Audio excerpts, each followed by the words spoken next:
Hello everyone, good evening. So welcome to this another informative video on Engineers Portal about batteries and new power generation opportunities. So here we are going to talk about battery energy storage systems and power generation using batteries, generally lithium ion and hydrogen batteries. So let's start this video. So here we are on the introduction page and we can see. So here the technologies of interest would be lithium ion batteries and hydrogen cells. So we are going to know why this is required and what are the developing needs and the accessibility and what are the risks and the dangers associated with this technology.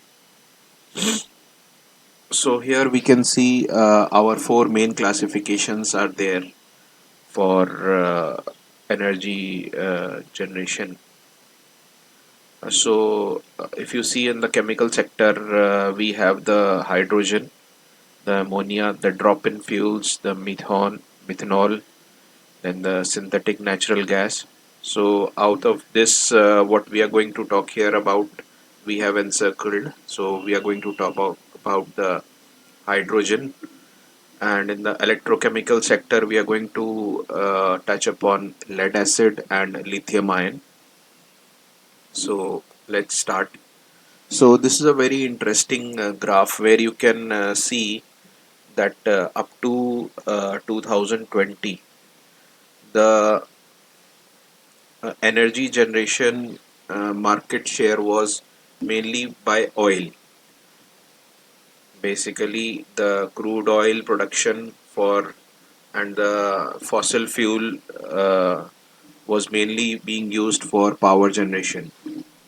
But post 2020, now this is a basically very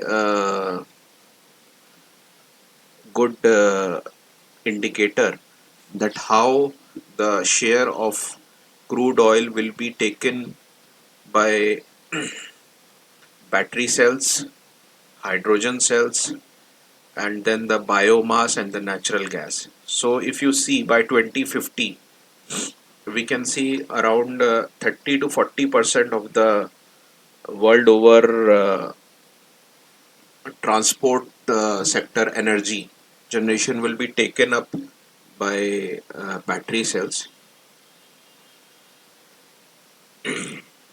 So we move to our next slide, which is the energy storage.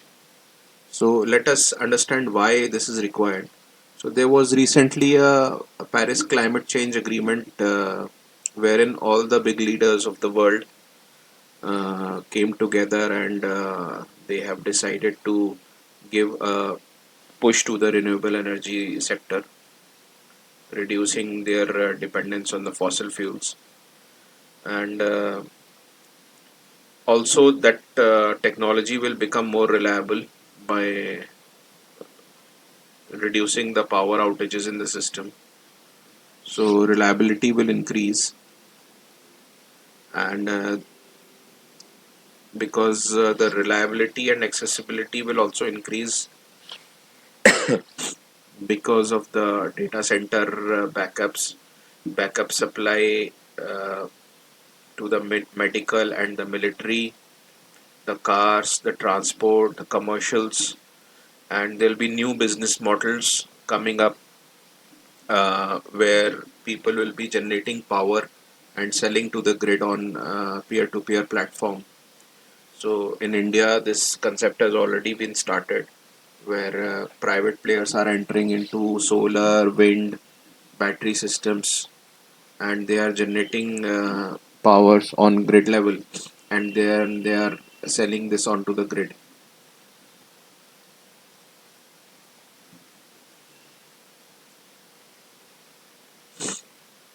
Now let us understand what is basically how does a battery energy storage system works. So this is a cutout model of a battery self-contained pack. So as you can see from the top left corner, we have the energy control systems which are built in with the lithium ion packs. So these yellow things which you can see, these are the battery modules which are built into this container.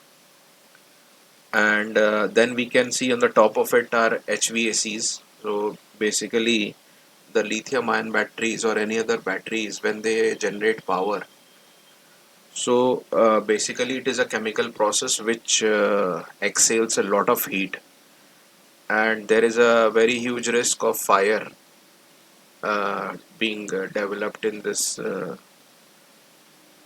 battery power generation using this lithium ion batteries. So to keep the temperatures in limit for these lithium ion cells, the air conditioners are used.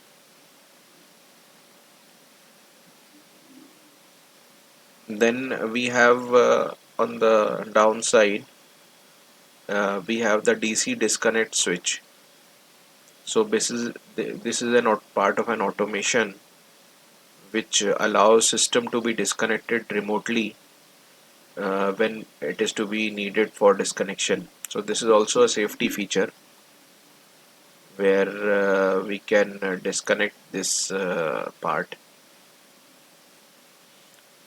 And if you see the size with respect to a person standing here,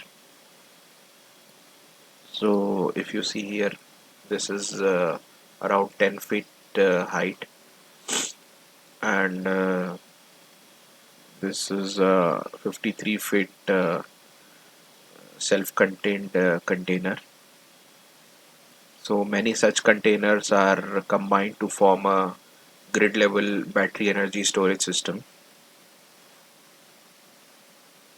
Now let us look at the outlook of the batteries.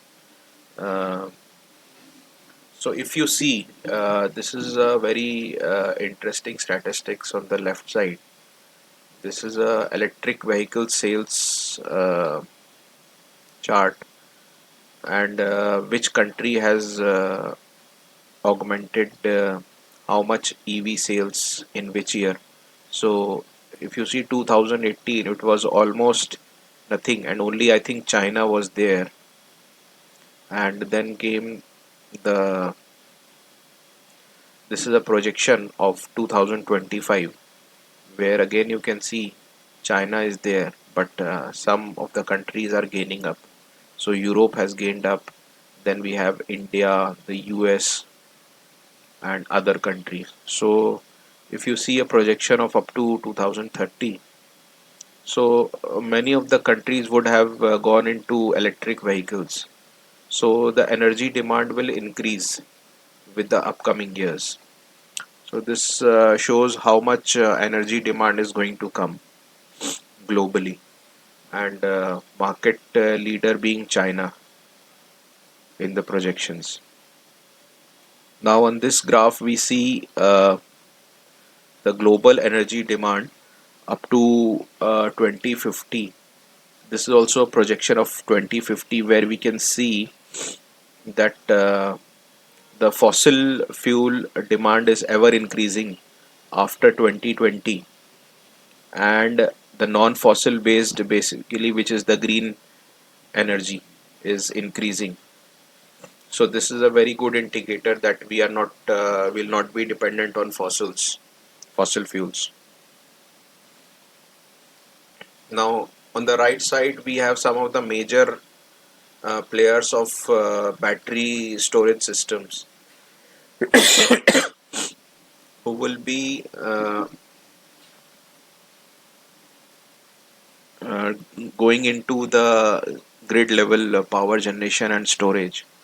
So if you see, this is a projection of upcoming times, and their plant capacity is also mentioned in gigawatt hours and the projected locations. So if you see, many of these are from China, like you see CATL and SAIC.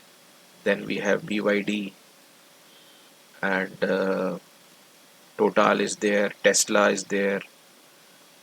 So if you see, this is gives an outlook of how the battery energy storage system will be doing in the upcoming years. So as you see, these are the main battery key players: Tesla from USA, LG Chem, BYD, CATL, Panasonic. Then we have NEC. Then we have Wärtsilä. We have Noricor. Then we have Nextera, Neoen, NG. So these are some of the key players. And important thing is that China is still the largest battery producer in the world, which is followed by Korea, Japan, and USA. Now let us understand how the lithium-ion batteries works. So on the right side, you can see this is an image of the conceptual image of a lithium-ion cell.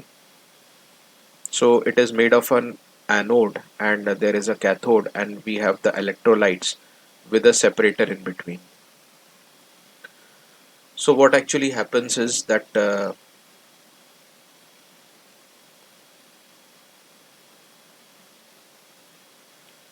so movement of this lithium ion creates free electrons in the anode, which creates a charge on the positive current collector.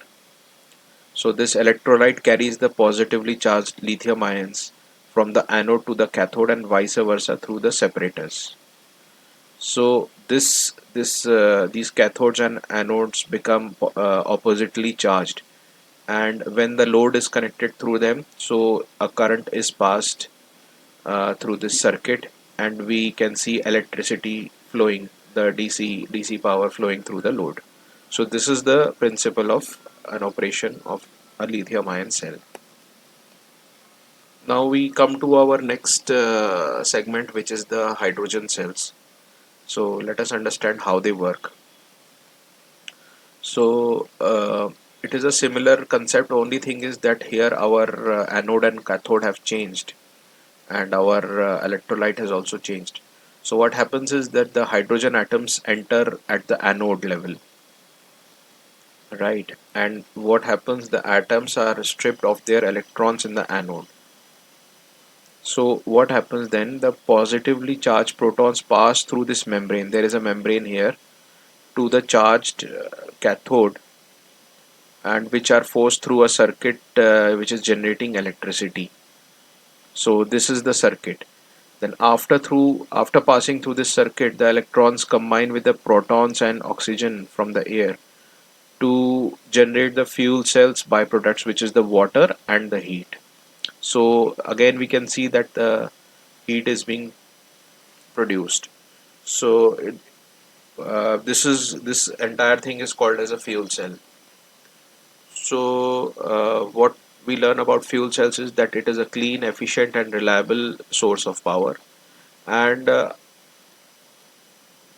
unlike lithium ion, these do not need to be periodically charged, because it is only the hydrogen which is acting as the catalyst here, and hydrogen is entering through this anode, and it is only the protons which is producing the energy, and the byproduct is only the water and the heat. So it keeps producing electricity as long as this hydrogen is provided to it.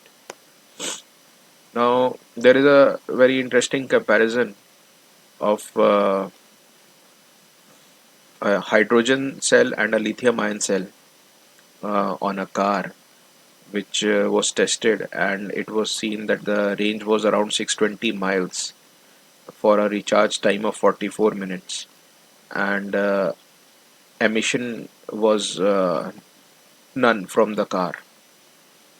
Whereas when we went to lithium ion, the range was 1000 miles, and the recharge time was almost 3 minutes, and emission was water from the car. So sorry, this is for the hydrogen cell, and our range for 620 miles was from the lithium ion. So we can see here that the hydrogen cell is much more efficient here. So let us understand how this hydrogen is produced with various combinations. So if you see here, this is our hydrogen generation plant. So there are many technologies being used here. So one is the direct solar, which where solar is directly used to split the water into hydrogen and oxygen, and then fed to the hydrogen storage and the utilization. And then from the biomass also we can get direct hydrogen. And from the solar PV, wind, and geothermal, we are getting the electricity. From the nuclear also we are getting the electricity. From the coal based also we are getting electricity, which is doing the electrolysis, and from this electrolysis we are getting the hydrogen. And next is the another method from using fossil fuels, but I don't think that is a good option, because unnecessary we will be burning the fossil fuel again to generate clean energy. So basically this is not a good concept to do. Now let us understand what are the dangers of the batteries.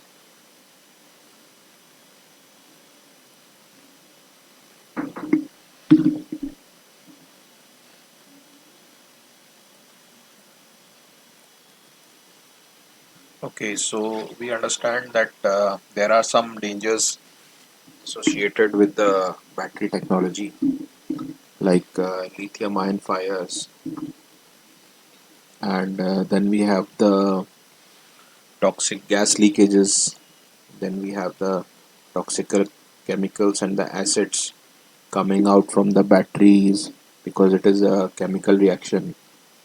Then we have the explosion risks from the gases which are being emitted from the charging devices.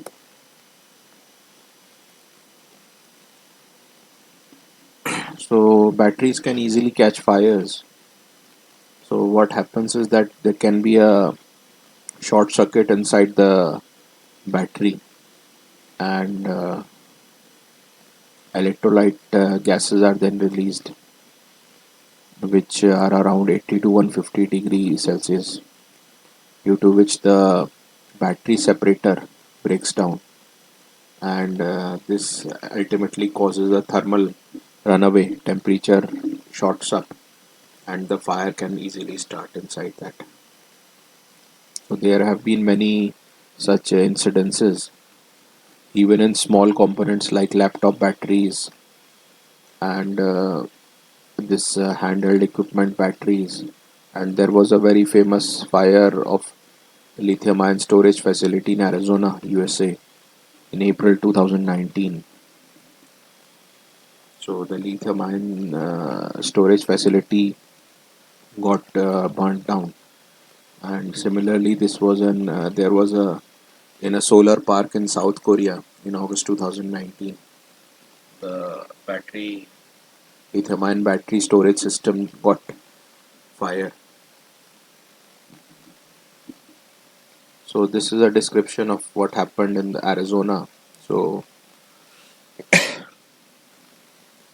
there was a battery rack containing 14 battery modules, and there was a voltage drop which was followed by an increase in temperature, and that resulted into a very loud explosion. And with that explosion, all the other lithium ion cells caught fire. So this was about the incidents which happened in South Korea.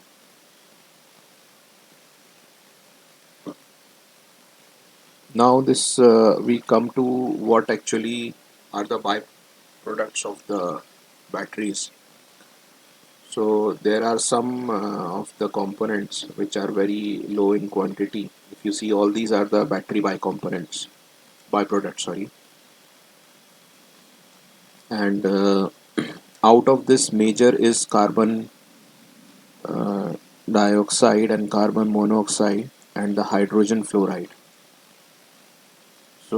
these are the riskier parts which can lead to any unforeseen situation, and these are the exposure limits, and this is what is being seen.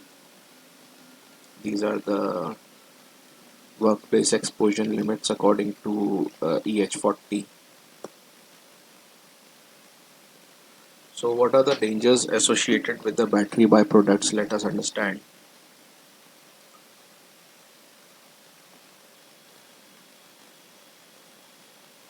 So hydrogen fluoride gas and hydrofluoric acid are the two major byproducts of the lithium ion battery. So electrolyte in that lithium ion battery is flammable and contains lithium hexafluoride and other lithium salts which contain fluorine. So what happens is that in the event of overheating, the electrolyte uh, evaporates and eventually is vented out from the battery cells. So a recent study found out that commercial lithium-ion batteries can emit considerable amount of hexafluoride during a fire, and and that the emission rates vary for different type of batteries.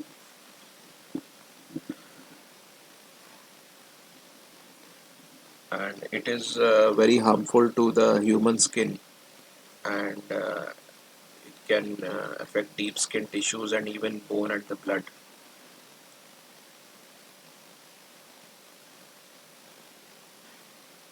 So here we see the LEL and the UEL levels of hydrogen during the discharge of the lead acid batteries. So what happens is that when the lead acid batteries are discharged or charged, hydrogen is produced from them. So we can basically use hydrogen detectors to see what is the hydrogen level inside that battery room.